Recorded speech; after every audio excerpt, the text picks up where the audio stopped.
E aí, pessoal que assiste o meu canal, tudo bem com vocês? Sejam todos muito bem-vindos ao nosso canal. Meu nome é Alba e você está no canal há pouco tempo. E hoje, todo sábado, sai vídeos aqui, que é um projeto meu, chamado 1189 Semanas, onde a gente apresenta um capítulo da Bíblia por semana. Eu vou dizer para vocês, eu sou a maior fã deste quadro aqui no meu canal, né? Tem vídeo sai terça, quarta, Reels sai também. É, tenho feito várias coisas, mas assim, no sábado é assim o que eu mais sinto alegria e mais mexe comigo, porque, e eu sou muito fã, eu realmente tenho tido muito prazer em fazer esse quadro, porque eu tenho, né, aquele compromisso de fazer minha devocional que eu já faço há muitos anos. Todos os dias leio minha Bíblia, oro, busco a presença de Deus. Mas com esse quadro, eu tenho me gastado mais estudando um capítulo da Bíblia por semana para poder gravar e sair vídeo aqui no sábado.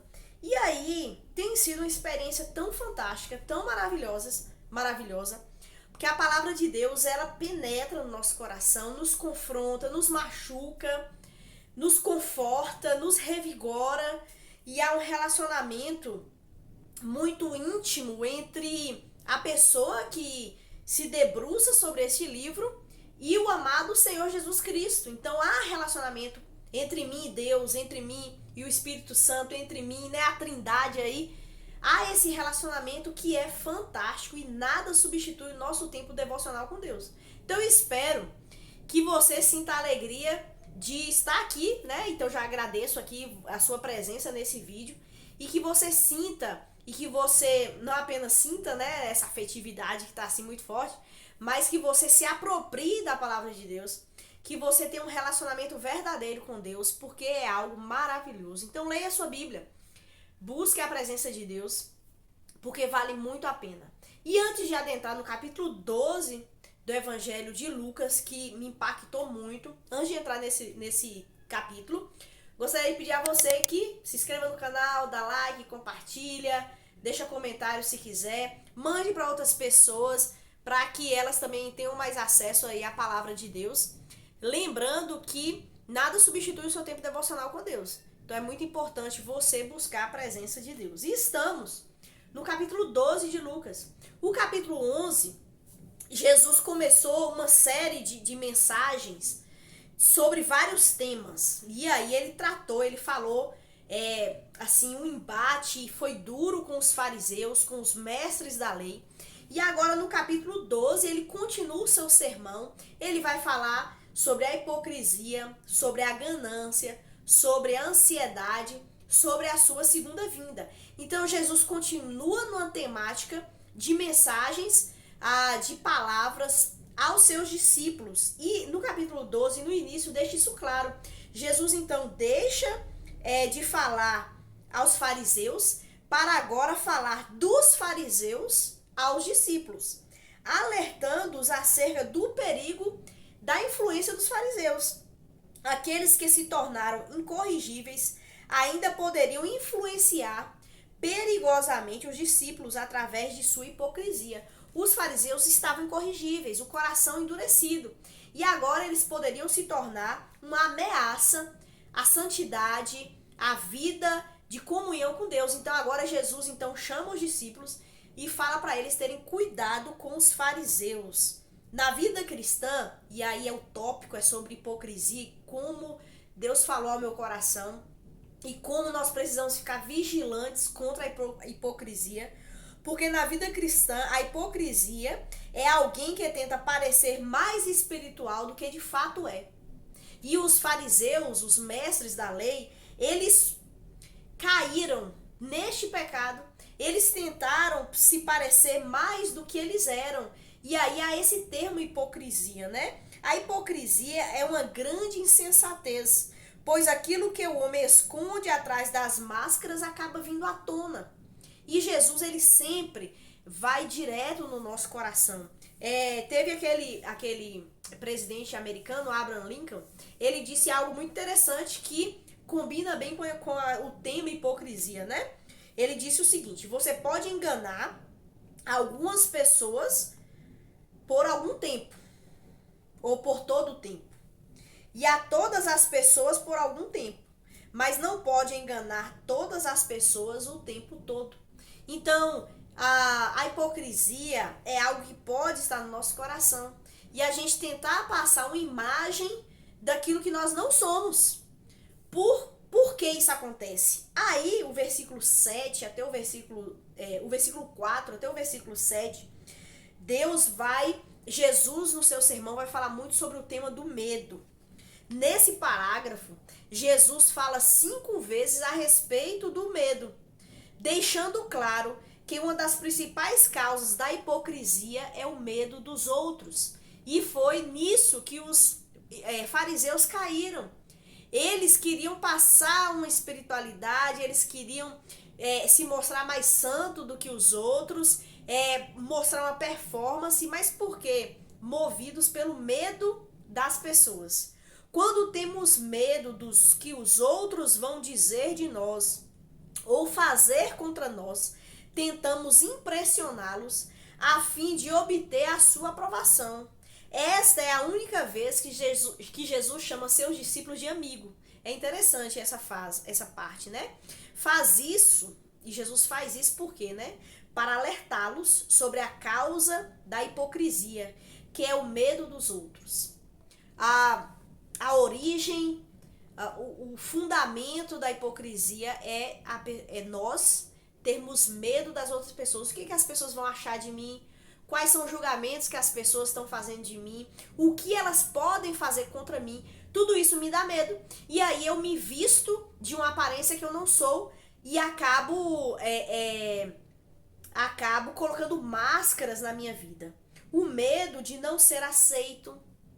Aí a pessoa pode ser hipócrita, de ser criticado, medo de ser criticado, de ser rejeitado, de ser perseguido. Quantos de nós será que não tem medo disso? Né? É uma coisa assim, uma reflexão que merece muito tempo, muita profundidade.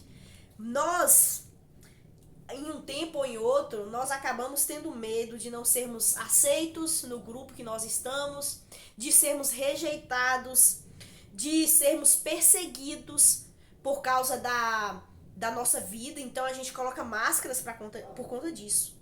Em vez de temermos os outros, que podem nos criticar, perseguir, até matar, devemos temer a Deus. É o que Jesus fala aqui. Temam a Deus, versículo 5. Por que isso?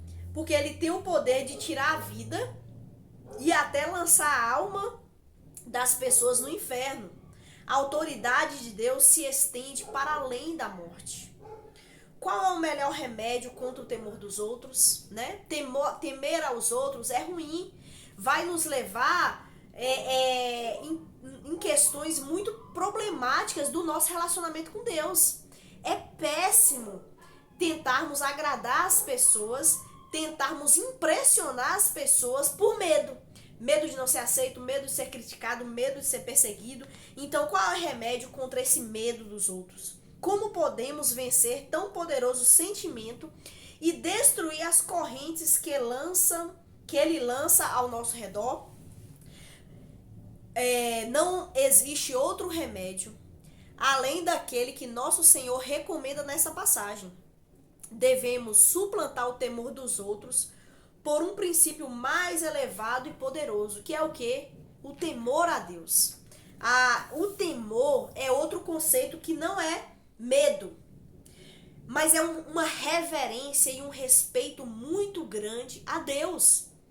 Deus examina a nossa vida, Deus vê o nosso coração e Deus é aquele que pode dar um destino terrível para alguém que não confia nele, que só quer impressionar os homens. Então nós precisamos desenvolver o temor a Deus. E aí, o que acontece? E aí eu falei do problema da hipocrisia. A hipocrisia é um problema muito sério, por isso que me impactou tanto estudando. Porque a hipocrisia fica parecendo assim, você coloca uma máscara, você finge ser outra pessoa, você finge uma espiritualidade, mas ela afeta perigosamente o nosso coração. Porque o texto continua falando que Jesus vai tratar sobre a blasfêmia contra o Espírito Santo, cometida pelos fariseus, há poucos instantes no capítulo 11. os fariseus cometeram um pecado contra o Espírito Santo. E aí, Jesus, ele alerta sobre a hipocrisia. Porque nesse caminhar hipócrita, nesse caminhar de eu quero impressionar, eu quero ser aceito, eu não quero ser perseguido, eu quero que as pessoas olhem para mim como um grande exemplo, no sentido assim, de orgulho, porque a gente deve ser exemplo, a palavra de Deus diz que a gente deve ser exemplo dos fiéis. Mas eu digo uma postura orgulhosa, de eu sou melhor. Isso é um problema muito sério, porque isso endurece o nosso coração. Ser hipócrita endurece o nosso coração a ponto da pessoa apostatar da fé, da pessoa blasfemar contra o Espírito Santo, como foi o caso dos fariseus. Eles cometeram um pecado terrível, terrível, mas por quê? Porque passou por todo um longo processo de hipocrisia. Por isso nós precisamos pedir a Deus misericórdia, abandonar toda hipocrisia. E aí Jesus fala que esse pecado da blasfêmia contra o Espírito Santo não tem perdão. Mas por que isso? Porque este pecado sem perdão não diminui a capacidade divina de perdoar. Mas este tipo de pecado já não tem, mas este tipo de pecador já não tem a capacidade de arrepender-se e crer. A pessoa está no estágio tão distante de Deus, tão longe de Deus, que ela está tão endurecida que ela não consegue mais se arrepender. Ela não consegue mais ver a luz de Cristo. Por isso que a hipocrisia é algo perigosíssimo. Que o Espírito Santo sonde os nossos corações.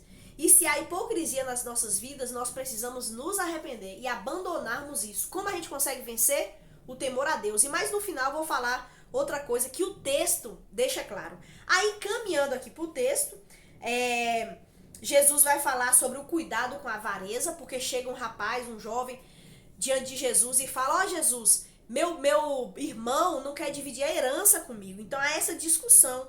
E aí Jesus deixa o assunto da hipocrisia para tratar de outro grave e perigoso pecado na vida cristã. O perigo da cobiça e da avareza. As aparências da hipocrisia são substituídas agora pelo apego às coisas materiais. É outro pecado que nós podemos estar totalmente imersos e nem nos darmos conta. Por isso que eu fico tão feliz com essa série. E por isso que isso mexe tanto comigo, porque a palavra de Deus por si só revela o nosso coração. E que ela possa nos levar ao arrependimento. Jesus está falando da hipocrisia. Agora ele vai falar da avareza, da ganância. E aí, esse jovem chega até Jesus e o versículo 14 fala assim: Jesus, porém, respondeu: amigo, quem me impôs como juízo sobre vocês para discernir essas coisas? Em seguida disse: cuidado, guardem-se de todo tipo de ganância. A vida de uma pessoa não é definida pela quantidade de bens que ela possui. Jesus, ele não resolve essa questão, e ele fala: quem me colocou como juiz, é porque na realidade esse jovem era ganancioso. E ele queria ganhar mais do que o seu irmão. E aí Jesus deixa claro para ele que nenhum acordo entre eles seria satisfatório enquanto eles fossem governados pela ganância. Então Jesus não trata e não fala assim: vocês devem dividir assim assado. Não é porque Jesus não tem autoridade para isso como juiz. Ele tem sim. Mas é que ele queria antes tratar no coração daquelas pessoas a ganância. E é isso que Jesus faz com a gente. Muitas coisas nós queremos soluções e vivemos enrolados em muita coisa. Mas Jesus, ele quer tratar na raiz do problema, a ganância entre aqueles dois. E aí o texto continua e agora Jesus vai falar sobre a ansiedade. Jesus faz uma transição da avareza, da ganância, agora para a ansiedade. A avareza é a ameaça do muito. A ansiedade é a ameaça do pouco. Se na avareza o rico se perdeu por se esquecer de Deus e do próximo, ao acumular para si bens e vive essa vida egoísta, A ansiedade, os discípulos corriam o risco de duvidar do cuidado de Deus para suprir as suas necessidades básicas. E aí Jesus então vai tratar sobre a ansiedade. Jesus fala, olha, vocês são mais importantes do que os pardais. Deus cuida dos pardais, Deus cuida do lírio do campo. Então não tem por que vocês ficarem ansiosos aí quanto o dia de amanhã. E o versículo 31, Jesus disse, olha, busquem acima de tudo o reino de Deus. E todas essas coisas lhes serão acrescentadas. Tudo mais lhes será acrescentado. Uma das maneiras mais importantes de uma pessoa se livrar do apego dos bens materiais ao mesmo tempo da ansiedade, é voltar a sua atenção, e aí Jesus então entra num outro tópico, que é sobre a segunda vinda de Cristo. A partir do versículo 35, Jesus vai falar sobre a sua segunda vinda. E aí o versículo 35 fala assim, estejam vestidos, prontos para servir, e mantenham suas lâmpadas acesas, como se esperasse o seu senhor voltar no banquete de casamento. Então poderão abrir-lhe a porta e deixá-lo entrar no momento em que ele chegar e bater. E por que Jesus, trata ele começa tratando da hipocrisia, depois da ganância, depois da ansiedade. Tudo isso, tanto a ganância, quanto a ansiedade, quanto a hipocrisia, é resolvida quando nós colocamos a nossa atenção e o nosso coração no lugar certo, que é a segunda vinda de Cristo. E é isso que Jesus fala aqui. E aí o versículo continua, o versículo 48, lá no final, diz assim, não, versículo 49.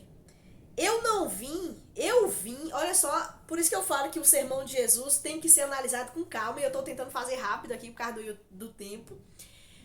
Mas o sermão de Jesus não tem nada a ver com o que o mundo fala que é o sermão de Jesus. Olha só o que Jesus fala.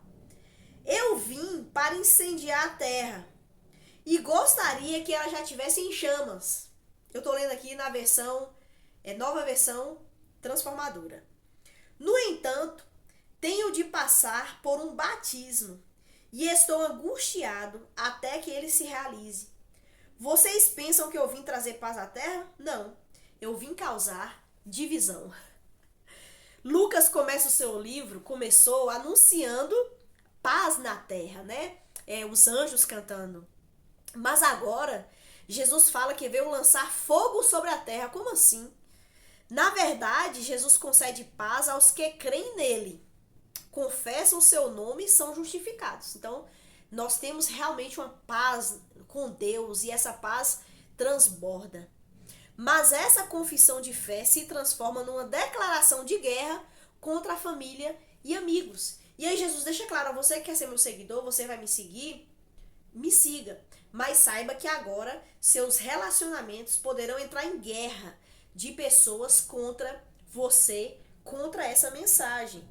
Jesus, ele vai trazer julgamento à terra e vai trazer fogo à terra.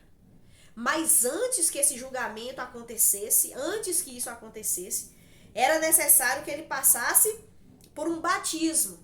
E aqui ele faz uma referência à crucificação. Antes dele trazer julgamento, ele passaria pelo martírio para que pessoas pudessem ser salvas, crendo nele como seu salvador, e posteriormente vai vir o julgamento sobre a terra. Então, como nós precisamos viver olhando para a segunda volta de Cristo? Jesus está voltando. E olhando para isso, olhando para a eternidade, tendo esses olhos abertos para a eternidade, nós vamos conseguir vencer a hipocrisia dos nossos corações, a ganância dos nossos corações, a ansiedade dos nossos corações. Nós vamos conseguir vencer essas coisas olhando para a eternidade. Se nós não vencermos essas batalhas no nosso coração, corremos o risco de nos tornarmos como os fariseus, endurecidos, que Cristo estava diante deles e eles não enxergaram, porque eles eram incrédulos à palavra de Cristo.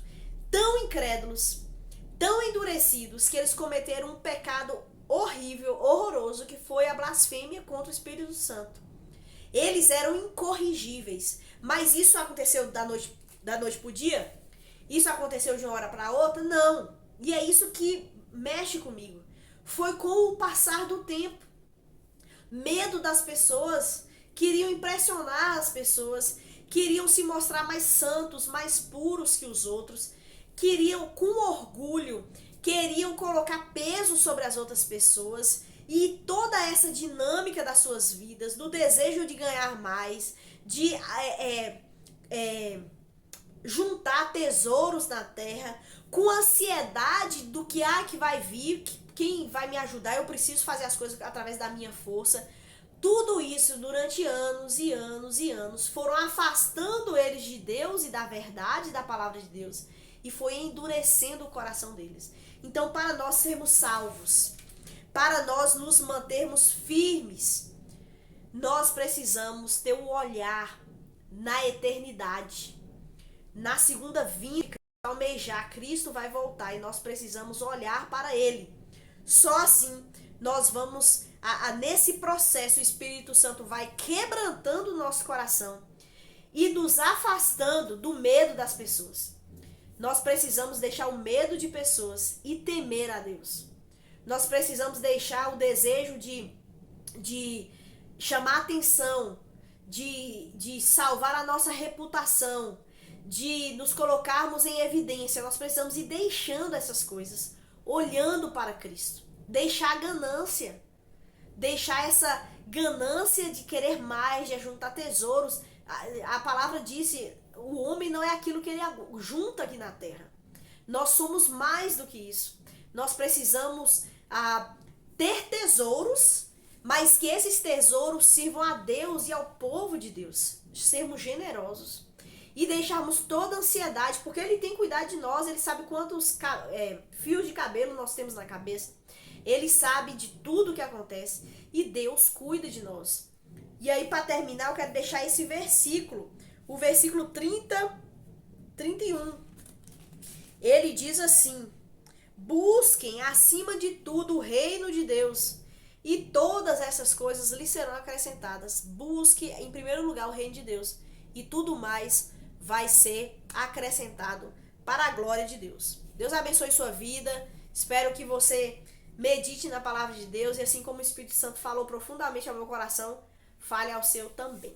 Obrigada por você me acompanhar até aqui, obrigada mesmo, e até a próxima.